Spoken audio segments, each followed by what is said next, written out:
hello दोस्तों good morning आज এটা ব্লগ বনাব আহিছো ব্লগটো ইমান ধুনীয়া ধুনীয়া জায়গা দেখাম আপোনালোকে নিশ্চয় চাব হা মোৰ লগত আছে মোৰ ভাতিজা মোৰ বাবা আৰফানুল ইছলাম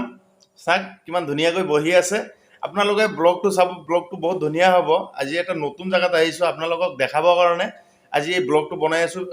স্পেশালি তেন্তে ব্লগ দেৰি নকৰি সোনকালে আপোনালোকক ঠাইখিনি দেখাও আৰু ক'ত আছো আমি সেই বস্তুটো আপোনালোকক দেখাও আপোনালোকে নিশ্চয় ভিডিঅ'ৰ মাজত পাৰ্থক্য কৰিব এটো জেড বাবা কিছু কবা নেকি নমস্কাৰ দিয়া তুমি ক'ত থাকা বাবা শিলপুখুৰী আপোনালোকে শুনিলে ক'ত আছো আমি শিলপুখুৰী এতিয়া শিলপুখুৰীত কিছুমান ঠাই আছে আৰু এটা নদী আছে আমি এটা এই নদী আছে নদীৰ ওচৰতে ৰৈ আছো ক'ত ৰৈ আছো সেই বস্তুটো আপোনালোকক দেখাম আপোনালোকে ভিডিঅ'ৰ মাজত পাৰ্থক্য কৰিব ৰাতিপুৱাই আহিছো কোনখিনি জায়গাত আহিছো সেই গোটেইখিনি কথা মোৰ বাবাৰ পৰা শুনিব পাৰিব বাবাক মই এ টু জেড ইয়াৰ বিষয়ে প্ৰশ্ন কৰিম বাবায়ে উত্তৰ দিব এতিয়া মই বাবাক কিছুমান প্ৰশ্ন কৰিম বাবায়ে কি উত্তৰ দিয়ে আপোনালোকে নিশ্চয় চাব ন ব্লগ মই বাবাক এতিয়া প্ৰশ্ন ক'ত থাকা তোমাৰ গাঁওখনৰ নাম কি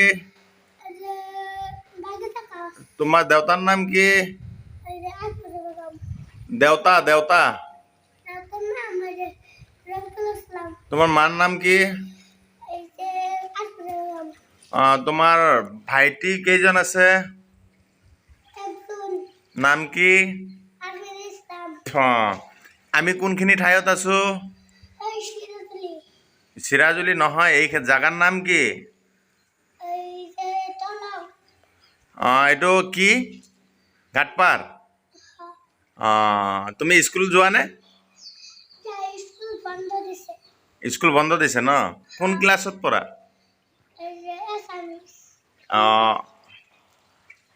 ঠিক আছে আপোনালোকে নিশ্চয় শুনিলে এতিয়া চাওক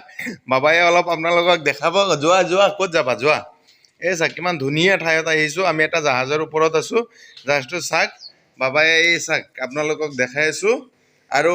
ইফালে কেমেৰাটো ঘূৰালে আপোনালোকে চাব পাৰিব ক'ত আছো এই চাওক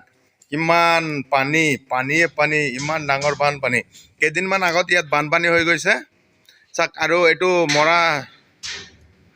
আপোনাৰ ধনশৰী নদী হয় এইটো অৰুণাচলৰ পৰা পানী নামি আহে ভূটানৰ পৰা নামি আহে এতিয়া আপোনালোকক সেই দলংটো দেখাম দলংটো কিমান ডাঙৰ আপোনালোকে ভিডিঅ'ত চাব হা আমি জাহাজৰ ওপৰত আছো দলংটো আপোনালোকক দেখাই আছো এই চাওক কিমান ডাঙৰ দলং এইটো দলং হোৱাৰ ফলত এইখন গাঁৱৰ ৰাইজৰ কিছুমান সুবিধা মানে কি বেপাৰ বাণিজ্যৰ কাৰণে বহুত সুবিধা হৈছে এই দলংটো 2007 চনত বনাইছিল তৰুণ গগৈয়ে তৰুণ গগৈয়ে আধাৰশিলা উপস্থাপন কৰিছিল ময়ো আহিছিলোঁ হা চাবৰ কাৰণে বহুত মানুহ হৈছিল এই দলংখন চাওক পানীখন চাওক আৰু এই নদীৰ এই নদী দি আপোনালোকে গ'লে ওৰাং ৰাষ্ট্ৰীয় উদ্যান পাব চাওক কিমান ধুনীয়া ৰাতিপুৱাই আপোনালোকক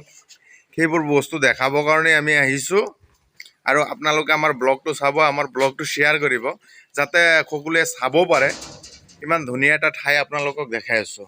চাওক ইয়াত অলপ কেইদিনমান আগতে পানী হৈছিল আমি এইটোৰ ওপৰত আহিছোঁ ইয়াৰ পৰা এতিয়া আমি দলঙৰ ওপৰত যাম আৰু কি বস্তু আছে আপোনালোকক দেখাম যত্ন কৰিম চাওক ৰাস্তাটো বনাই আছে কিমান ওখকৈ বনাই আছে এই ৰাস্তাটো আপোনাৰ দলগাঁৱৰ পৰা আপোনাৰ ঢেকীয়াজুলি যাব এই ৰাস্তাটো ইয়াৰ পৰিৱেশটো চাওক কিমান ধুনীয়া লাগি আছে এতিয়া আমি যাম ৰাস্তাৰ ওপৰত যাম আৰু সেইটো সাইডত কি আছে আপোনালোকক দেখাম আপোনালোকে নিশ্চয় ভিডিঅ'টো চাব এতিয়া মোক কৈ আছে খুৰা নমাই দিয়ক কেনেকৈ নামিব চাওক ইয়াৰ পৰা আমি অলপমান ওপৰত উঠিছিলোঁ বস্তুটো নদীৰ ওচৰত ৰৈ আছে আগতে এই বস্তুটো ইউজ কৰা হৈছিল এতিয়া বৰ্তমান ইউজ কৰা নহয় এতিয়া আমি নামি পেলাই ৰাস্তাত যাম ৰাস্তাত আমাৰ বাইকখন থৈ আহিছোঁ ন বাবা এতিয়া নামিব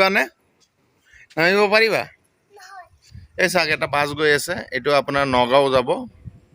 সদায় ৰাতিপুৱা বাছ যায় আৰু ৰাস্তাটো বহুত ওখ হৈ আছে চাওক বাছটো পুৰা খালী চাওক এইটো দলঙত যাব এই চাওক দলঙৰ ওপৰত পালেই আৰু এইটো বাছ ক'ত যাব এইটো নগাঁও বাবাই গোটেইখিনি কথা জানে ৰাতিপুৱাই বোলে ইয়াত আহি খোজকাঢ়ি আহিছিলোঁ এতিয়া ইয়াৰ পৰা যাওঁ আছিলোঁ এইটো বস্তুত আমি উঠিছিলোঁ ইয়াৰ পৰা অলপ আপোনালোকক দেখালোঁ এতিয়া মই আকৌ ওপৰত যাম দলঙৰ ওপৰত যাম ন মোৰ ভাতিজা এইফালে নহয় আগত এই চাক এতিয়া আমি ওপৰত যাম বাবাই আগত গৈ আছে বাবা এইফালে অ ভাই এইফালে সেই চাক ওপৰত উঠিব এইটো চাক উঠি আছে কিমান ধুনীয়াকৈ উঠি আছে চাকচোন লাহে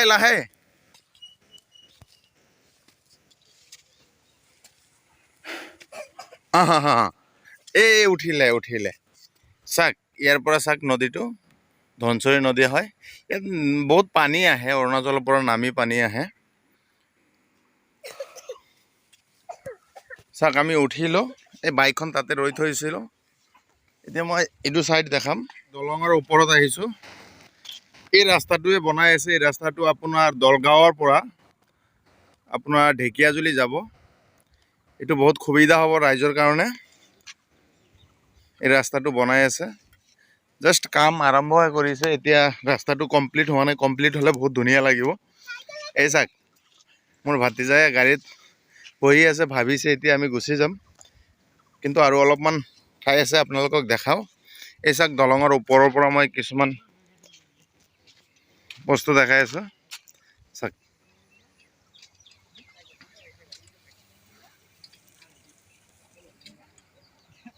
দলংটো চাক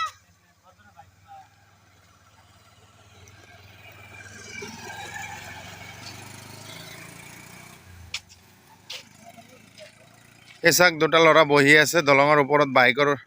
বাইকৰ ওপৰত বহি আছে দলঙৰ ওপৰত ইয়াত বহুত মানুহ আহে ন বহুত আহে ন পিকনিকত কিমান মানুহ আহে এই ৰাস্তাটো হৈ পেলাই আপোনালোকৰ বহুত সুবিধা হৈ আছে ন ইয়াত কি অলপমান কেইদিনমান আগত বানপানী হৈছিল ন কি হ'ল তলত নামি যোৱা তলত এইটো ধনশৰী নদী হয় ন দাদা দলংটো কিমান ডাঙৰ কিমান হ'ব চাক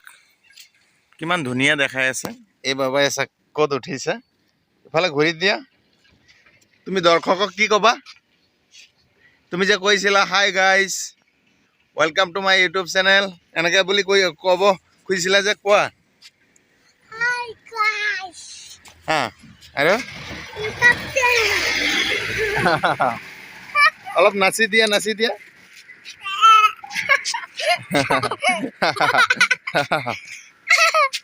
অলপ নাচি দিয়া কিমান ধুনীয়া ওৰাং ৰাষ্ট্ৰীয় উদ্যান আছে ইফালে গ'লে অলপমান 3-4 কিলোমিটাৰ গ'লে ওৰাং ৰাষ্ট্ৰীয় উদ্যানখন পাব দলংটো চাওক ভাবিছিলোঁ যাম এতিয়া নাযাওঁ ন যাবা নেকি ৰিজাৰ্ভত চাওক ৰাস্তাটো অলপ বেয়া হৈ আছে যিহেতু ৰাস্তাটো বনাই আছে সেইকাৰণেতো অলপ বেয়া হ'বই আৰু যেতিয়া ৰাস্তাটো কমপ্লিট হ'ব ৰাস্তাটো বহুত ধুনীয়া হ'ব 108 ৰখাবৰ কাৰণে আপোনাৰ বস্তাৰে কিমান ধুনীয়াকৈ বান্ধি থৈছে ছাৰ এইটো ৰাস্তা হয় আমি তলত নামি আছোঁ ওপৰত JCB আছে এই চাওক পানী আহি গ'ল বাবাই নদীটো চাওক এই ইয়াত মানুহবোৰে ঘৰ বান্ধি আছে চাওক কিমান কষ্ট কৰি আছে মানুহবোৰ এই চাওক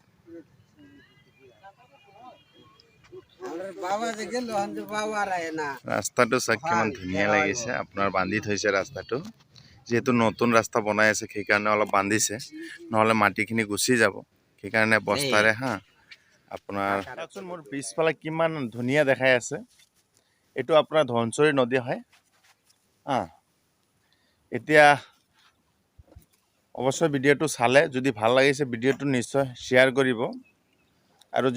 কিবা যদি ক'বলৈ আছে কমেণ্টৰ মাধ্যমত আপোনালোকে জনাব পাৰে মই তাৰ কাৰণে উত্তৰ দিবলৈ চেষ্টা কৰিম আজি ইমানেই ধন্যবাদ ভাল থাকিব